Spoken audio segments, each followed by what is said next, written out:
लोकसभा चुनाव में भारी भरकम सफलता के बाद अब मध्य प्रदेश सरकार विकास के रास्ते पर दौड़ने की तैयारी में है।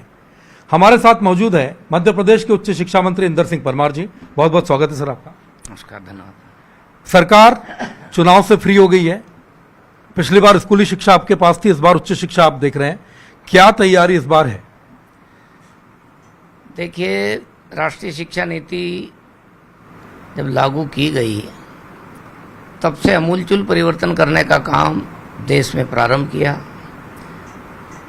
मोदी जी के नेतृत्व में जिस संकल्प को आज़ादी के बाद ही शुरू कर देना चाहिए था, उसको मोदी जी के नेतृत्व में हमने प्रारंभ किया है। और इसलिए जो शिक्षा एक प्रकार से रटने पर आधारित थी, वो सीखने की ओर आगे बढ़ रही है। और ऐसे नागरिक निर्माण करने का काम शिक्षा से होना चाहिए, देशभक्त हो, ईमानदार हो, चरित्रवान हो, उस प्रकार के पाठ्यक्रम बनाने का काम, महाविद्यालय में पढ़ाई का काम, विश्वविद्यालयों में उनको लागू करने का काम लगातार तेज गति के साथ चल रहा है। मध्य प्रदेश में भी राष्ट्रीय शिक्षा नीति लागू करने का काम सबसे पहले देश में हमारे उस समय उच्च शिक्षा मंत्री माननीय मोहन यादव जी ने, जो आज इस प्रदेश का नेतृत्व कर रहे हैं, उनके नेतृत्व में प्रारंभ हो गया था। उसी को हम आगे बढ़ाने का काम कर रहे हैं और इसलिए तेज गति के साथ में राष्ट्रीय शिक्षा नीति के अनुरूप हम आगे बढ़ रहे हैं। देश में कई चीज़ें एक या दूसरे नंबर पर करने वाला प्रदेश मध्य प्रदेश बन चुका है। अब हमने जिस प्रकार से स्कूल शिक्षा में मध्य प्रदेश ने अच्छे स्कूल बनाना तो सीएम राइस योजना प्रारंभ की थी। अब हमारे प्रदेश के मुख्यमंत्री मोहन यादव जी के नेतृत्व में हमने हर जिले में एक उत्कृष्ट कॉलेज बनाने का निर्णय किया है।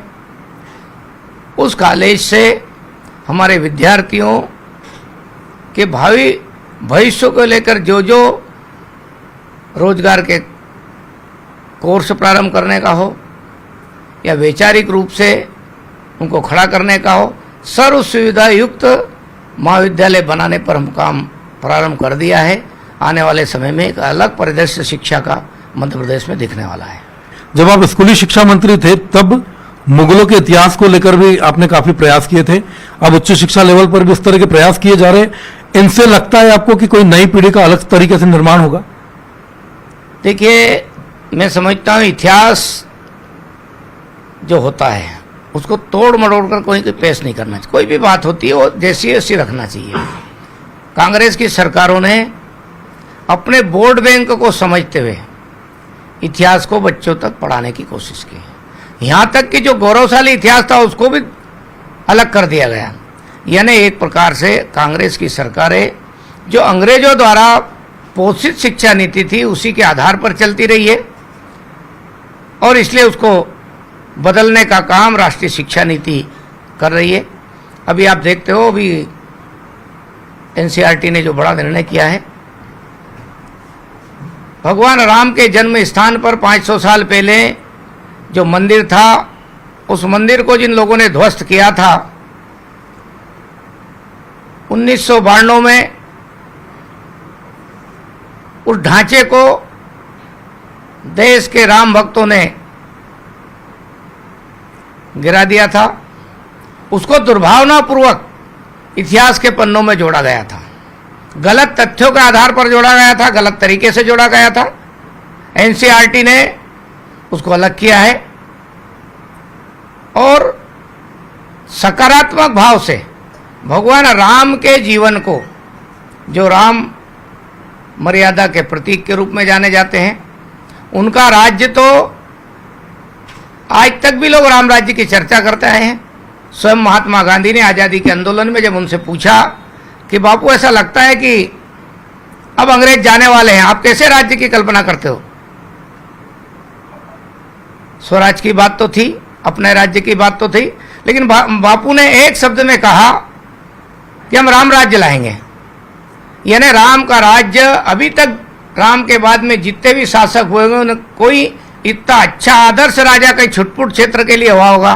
पूरी दुनिया के राम राज्य का उदाहरण आज भी लोग लेते हैं इसका मतलब आदर्श राज्य, सबको न्याय देने वाला राज्य, सबको स्वतंत्रता मिलने वाला राज्य रहा है तो भगवान राम का रहा है।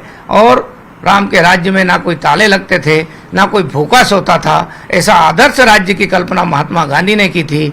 इसलिए राम के जीवन को फिर से पढ़ाना, ताकि एक अच्छा आदर्श नागरिक के जीवन में राम के गुण आ सके। उच्च शिक्षा से जब छात्र कॉलेज से निकलकर जाता है तो उसके सामने सबसे पहला संकट होता है नौकरी ढूंढने का या प्रतियोगी परीक्षाओं की तैयारी करने का। कई बार हम देखते हैं कि क्या विदेशी यूनिवर्सिटी के साथ कुछ एमओयू साइन होते हैं ताकि हमारे यहाँ के जो छात्र है वो यहाँ से सीखे या वहां से सीख कर आए, ताकि अपना भविष्य संवार सके। तो ऐसे कुछ योजनाएं हैं सरकार की? देखिए, अभी तक तो क्या होता था कि अपने देश में ही कई विश्वविद्यालयों के पास अच्छे संसाधन होते थे। हम सब एक दूसरे भिन्न है इस रूप में काम करते थे। अब राष्ट्रीय शिक्षा नीति में हम एक दूसरे के पूरक हैं, इसलिए नॉलेज शेयरिंग और रिसोर्स शेयरिंग, इन दोनों पर सरकार काम कर रही है। मध्य प्रदेश में भी हमने काम प्रारंभ किया है। अभी हमने तकनीकी शिक्षा विभाग से हमारे मेनिट और आईआईटी इंदौर के साथ एमओयू किया है। मेनिट के पास अच्छे साधन है, अच्छा नॉलेज है, आईआईटी इंदौर के पास है। उनके साथ हमने करके हमारे अंतिम सेमेस्टर की जो विद्यार्थी है, 50 विद्यार्थी यहाँ, 50 वहाँ, जिसमें बेटे भी है बेटियाँ भी है, हमने उनके साथ क्रेडिट ट्रांसफ़र के लिए एमओयू किया है। यानी हम नॉलेज शेयरिंग भी करने जा रहे हैं, रिसोर्स शेयरिंग भी करने जा रहे हैं, और बाद में जब उसके क्रेडिट को भी ट्रांसफ़र करेंगे ताकि उसका पूरा मूल्यांकन हो, तो एक प्रकार से एक जगह सब चीज़ें मिल जाए। ये हमने एमओयू का काम प्रारंभ कर दिया है। इंदर जी, मेरे कुछ राजनीतिक सवाल भी है। आपने देखा कि चुनाव में मध्य प्रदेश ने जो परिणाम दिया है वह ऐतिहासिक है। भारतीय जनता पार्टी तीसरी बार सरकार में आई, प्रधानमंत्री नरेंद्र मोदी तीसरी बार प्रधानमंत्री बने हैं। मध्य प्रदेश में लगातार मैंने देखा आप जाते थे क्षेत्र में, खासतौर पर लोकसभा में, विधानसभा में तो आप लगातार क्षेत्र में सक्रिय थे। क्या रणनीति आपको लगता है जो काम कर गई? देखिए, मध्य प्रदेश में संगठन का ढांचा बहुत मजबूत है। हमने बूथों पर व्यवस्था की, बूथ अध्यक्ष बनाए, लेकिन मैं तो इससे भी आगे बढ़ के देखता हूँ कि यहाँ के समाज में भारतीय जनता पार्टी का विचार सम्मिलित है। यदि कोई नेता गड़बड़ भी करता है तो कार्यकर्ता है, वो जो जनता है, वो गड़बड़ नहीं होने देती है। ये स्वयं संस्कार युक्त एक प्रकार का संगठन यहाँ पर बन चुका है। हम ऊपर से यदि कोई कम प्रयास भी करते हैं तो भी नीचे का कार्यकर्ता जब चुनाव आता है उसको 5 साल पता नहीं रहता है, लेकिन चुनाव आता है तो स्वयं उठ करके और एक दूसरे लोगों के साथ जाकर के चर्चा करता है, बात करता है और वोट के लिए मतदाताओं को निकालने का काम करता है। ये मध्य प्रदेश का संगठन मैं समझता हूँ बिरला है। यहाँ कोई किसी व्यक्ति के साथ अटैचमेंट के आधार पर भी नहीं होता है। यहाँ तो वैचारिक आधार पर और सरकार की लोक कल्याणकारी योजनाओं के आधार पर यहाँ का समाज भारतीय जनता पार्टी से जुड़ चुका है। एक सवाल मेरा तात्कालिक खबर से है। मंडला में विवाद हुआ कुछ लोगों का और 11 लोगों के घर ढहा गए, अतिक्रमण हुआ। देखिए, मंडला में जिस स्थान की चर्चा है, मैनपुर थाना है, मेवाई गांव है, उस गांव में बहुत पहले से लोग गोमांस की तस्करी करने वाले अपना धंधा चलाते रहे। पहले भी कई प्रकरण दर्ज हुए, कई लोग उसमें फरारी में हैं। पुलिस जब उस गांव में गई है फरारी को अपराधी को पकड़ने, जो पहले से अपराध में पंजीबद्ध था उसके खिलाफ, तो वो भग गया। जब पुलिस ने उनके घरों को चेक किया तो वहाँ घरों से गोमांस प्राप्त हुआ है और बड़ी संख्या में वहाँ उनके घरों में बहुत कम जगह में गायों को भर रखा था।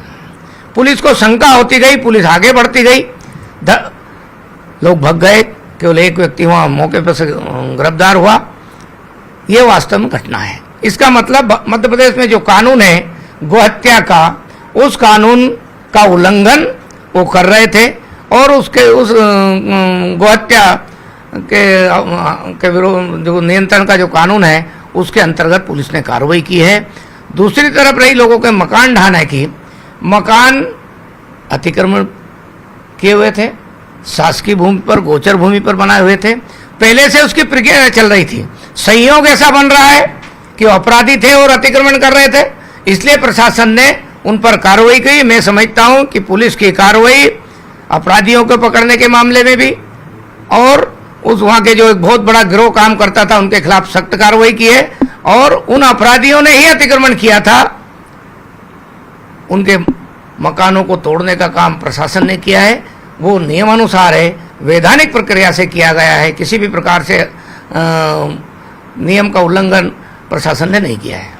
सरकार लगातार सख्ती कर रही है अपराधों पर रोक लगाने की दिशा में, लेकिन मंडला वाला जब मामला होता है तो एआईएमआईएम के प्रमुख असदुद्दीन ओवैसी जैसे जो लोग हैं, उनका यह कहना है कि ये मुस्लिमों को टारगेट कर रही है सरकार, और पहले जो मॉब लिंचिंग होती थी वो काम अब सरकार कर रही है।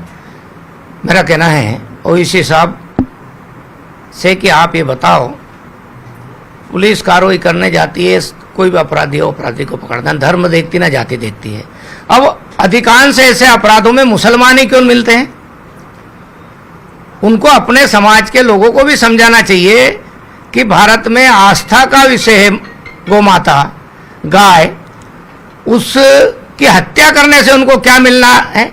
एक यहाँ के समाज की भावना को ठेस पहुंचाने में हर जगह पर पकड़ाते हैं, तो कौन पकड़ाते हैं?